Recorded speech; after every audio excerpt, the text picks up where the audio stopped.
Unfortunately, not enough time in that period to play everybody, so each team playing 6 series.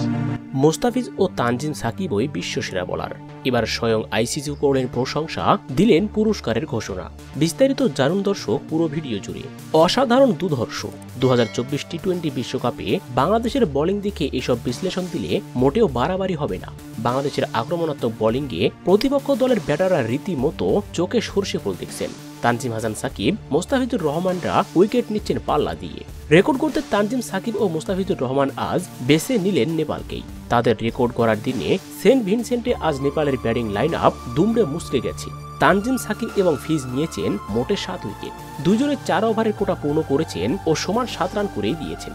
21 dot ball দিয়ে টি-20 বিশ্বকাপে এক ইনিংসে সবচেয়ে বেশি ডট দেওয়ার কীর্তি করেছেন তানজিম হাসান সাকিব। মোস্তাফিজ দিয়েছেন 20টি ডট। এবারে টি-20 বিশ্বকাপে তানজিম হাসান সাকিবের 9 এবং ফিজের উইকেট সংখ্যা 7টি। কিপ্টে বোলিং এর কারণে দুজনেই সেরা 10-এ উঠে এসেছেন। 3 নম্বরে সাকিব এবং 7 নম্বরে অবস্থান করছে মোস্তাফিজ।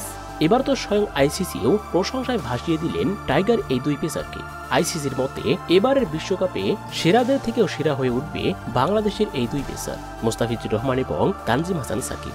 এমনকি এদের দুজনের একজনই হবে এবারের টুর্নামেন্টে সর্বোচ্চ উইকেট শিকারী বোলার। আর যে এই টুর্নামেন্টের সেরা বোলিং হবে, নিশ্চিন্তেই তাকে বড় ধরনের আর্থিক পুরস্কার দেবে আইসিসি। তো দর্শক, তাহলে কি আশা করাই যায় এবারের বিশ্বকাপে তানজিম সাকিব কিংবা মোস্তাফিজুর হবে সেরা উইকেট টেকার? কি মনে হয় আপনাদের? অবশ্যই কমেন্ট করে জানিয়ে দিন। এ নিয়ে আপনার মূল্যবান মতামতটি আমাদের ভিডিওর কমেন্ট বক্সে।